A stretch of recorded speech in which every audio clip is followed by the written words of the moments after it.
साधुओं का उद्धार करने, दुष्टों का विनाश करने, पढ़ेंगे तो समझ में वैसे भी आ जाएगा, है ना। तथा धर्म की फिर से स्थापना करने के लिए मैं हर युग में प्रकट होता हूँ, ऐसा कृष्ण बोलते हैं। ठीक है, मैं आऊँगा, हर युग में आना पड़ता है मुझे। संभवामि युगे युगे, हर युग में आना पड़ता है। क्यों आना पड़ता है? क्योंकि सच का पलड़ा हमेशा हल्का ही रहता है भाई। ठीक है, सच का पलड़ा हमेशा हल्का रहता है। मतलब बाहर तो सच सत्य में जयते हैं, बाहर सत्य की विजय होगी, लेकिन जो हमारा सत्य है वो हमेशा कमजोरी रहता है ना। उसे हमें पोषण देना होगा। जैसे हम एक छोटे पौधे को पोषण देते हैं, है ना। छोटे पौधे को किस तरह से संभालना पड़ता है, उसकी रखवाली करना पड़ता है, उसके चारों तरफ बाड़ा बनाना पड़ता है, पानी देना पड़ता है, धूप से बचाना पड़ता है, हर चीज़ उसकी करना पड़ता है। और जब वो पेड़ बड़ा हो जाता है तो वो फिर हमारी रक्षा करता है। उसी तरह से जो हमारा सच है ना, उसकी हमें रक्षा करनी होगी। और जब वो सच मजबूत हो जाता है तो फिर वो हमारी रक्षा करता है। लेकिन पहले हमें उसकी रक्षा करना, उसे बचाना है। अब जैसे आप यहाँ पे सीख रहे हो, ये सत्य के लिए आप रक्षा कर रहे हो, मतलब आप जबरदस्ती आ रहे हो। अभी सत्य आपके जीवन में नहीं है। अगर सत्य और ईमानदारी आपके जीवन में आ जाए ना, तो हमारे जीवन की जो भी सारी परिस्थितियां हैं, परेशानियां, वो हो ही नहीं।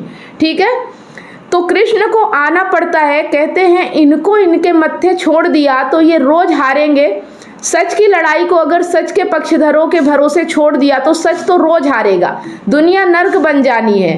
क्योंकि पहली बात तो सच की तरफ खड़े होने वाले लोग कम, जो लोग खड़े हैं उनमें प्रतिभा, संकल्प, शक्ति कम, और उनमें संशय कूट कूट करके भरा रहता है। मतलब पहली बात तो सत्य की तरफ लोग खड़े कम होते हैं, है ना। और दूसरी बात कि जो होते भी हैं उनमें प्रतिभा, संकल्प, शक्ति कम, और उनमें संशय कूट कूट करके भरा रहता है। वो संशय में रहते हैं, क्या सही है, क्या गलत है, क्या करूं, क्या ना करूं।